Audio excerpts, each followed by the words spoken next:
The summer sun was setting over the rolling prairies of Alberta on August 18, 2025, as one of Canada's most closely watched political comebacks reached its inevitable conclusion. Pierre Poilievre, the seasoned Conservative leader who had spent months in political wilderness, stepped through the doors of victory once again, this time carrying the hopes and voices of Battle River Crowfoot constituents.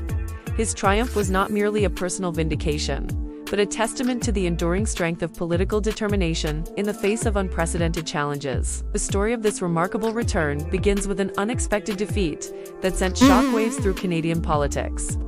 On April 28, losing his longtime stronghold of Carleton, a riding he had represented with distinction for 20 years. Liberal candidate Bruce Fanjoy had managed to unseat the Conservative leader in what many considered to be one of the most surprising upsets in recent federal election history. The loss left Poilievre without a seat in the House of Commons, effectively rendering him a leader without a parliamentary voice, a situation that demanded immediate and decisive action. Fortune, however, would soon present an opportunity wrapped in the generous spirit of party loyalty. Damien Kurek, the popular Conservative Member of Parliament for Battle River Crowfoot, made a remarkable sacrifice that would become the cornerstone of Poilievre's political resurrection. Despite having been re-elected with an overwhelming 80% of the vote just months earlier, Kurek announced his resignation, creating the vacant seat that would allow his party leader to return to Parliament. This selfless act demonstrated the kind of solidarity that defines effective political parties, placing collective success above individual ambition. Battle River Crowfoot itself represents the heart of Conservative Alberta, a sprawling rural constituency that stretches across the province's agricultural heartland. The riding encompasses vast farmlands, small communities, and the kind of traditional values that have long formed the bedrock of Conservative support in Western Canada. With its history of overwhelming Conservative victories, including margins that often exceeded 70%, the constituency seemed like the perfect launching pad for Poilievre's parliamentary comeback.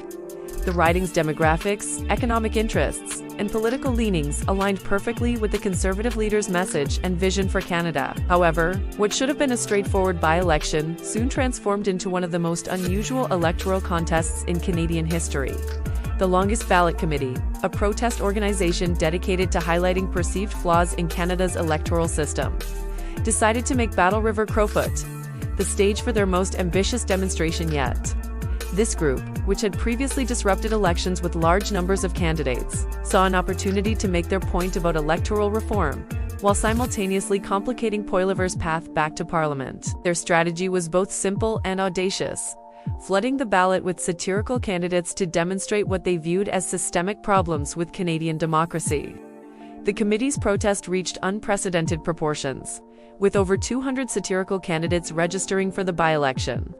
These individuals, most of whom had no serious intention of campaigning or governing, were united under the banner of electoral reform activism. The sheer volume of registrations, totaling 214 candidates in the end, created a logistical nightmare that Elections Canada had never before encountered. The situation forced the Federal Electoral Agency to confront the practical limitations of their standard voting procedures and seek innovative solutions to accommodate this extraordinary circumstance. Elections Canada, faced with the impossibility of printing traditional ballots containing all 214 names, made the unprecedented decision to implement write-in ballots instead. This marked the first time in recent memory that Canadian federal elections would require voters to manually write their preferred candidate's name, rather than simply marking an existing option. The decision transformed what should have been a routine voting process into something resembling a written examination, requiring voters to remember and correctly spell their chosen candidate's name. This change added an element of complexity that many worried might discourage voter participation or lead to spoiled ballots. The write-in ballot system presented unique challenges for voters, particularly elderly constituents who might struggle with handwriting or spelling, and newcomers to Canada who might be unfamiliar with candidate names. Election officials worked tirelessly to educate the public about the new procedures, distributing information about the modified voting process and ensuring that polling stations were equipped to handle the unprecedented situation. The adaptation required additional training for poll workers, extended voting times, and careful attention to ballot validation processes that would determine whether handwritten entries qualified as valid votes. For Poilievre, the electoral circus created by the protest added an unwelcome layer of complexity to what should have been a triumphant return. While he remained the overwhelming favorite in this conservative stronghold, the unusual circumstances generated media attention that sometimes overshadowed his policy messages and campaign activities. The conservative leader handled the situation with characteristic determination, focusing his campaign on the bread-and-butter issues that resonated with rural Alberta voters, including agricultural policy, energy development, fiscal responsibility, and opposition to Liberal government initiatives that many in the riding viewed as harmful to their way of life. The campaign itself unfolded against the backdrop of Alberta's stunning summer landscape, with Poilievre crisscrossing the vast constituency to connect with farmers, small business owners, oil and gas workers, and families who form the riding's diverse economic foundation. His message emphasized economic growth, energy independence, and the Conservative Party's commitment to representing Western Canadian interests in Ottawa.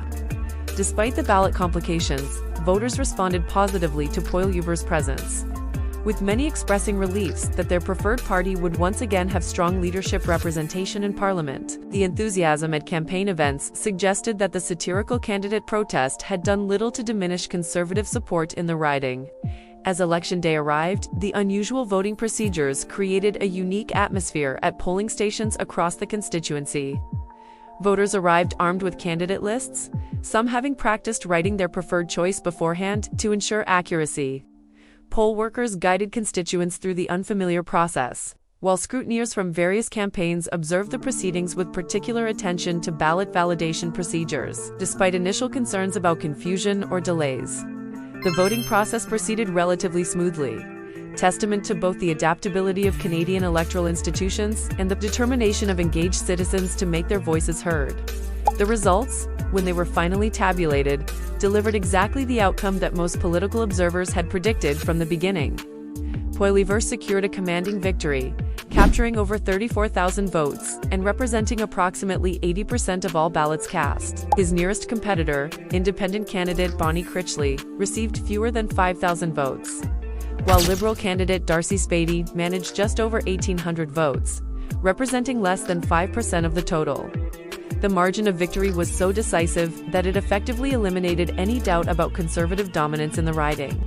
Despite the unprecedented circumstances surrounding the election, the victory celebration that evening carried special significance, marking not just an electoral win, but a political resurrection. Poilievre's return to Parliament restored his ability to challenge the government directly during question period, lead his party's parliamentary strategy, and fulfill the role of official opposition leader with the credibility that comes from holding an elected seat.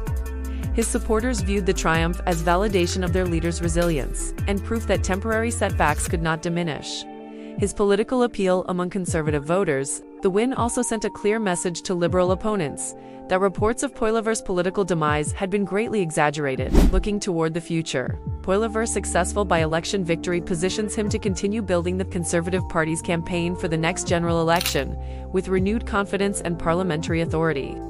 His experience in Battle River Crowfoot, including his navigation of the ballot protest controversy, demonstrates the kind of political adaptability that successful opposition leaders must possess. As he prepares to return to Ottawa, Poilievre carries with him not only the mandate of his new constituents, but also the lessons learned from an electoral contest.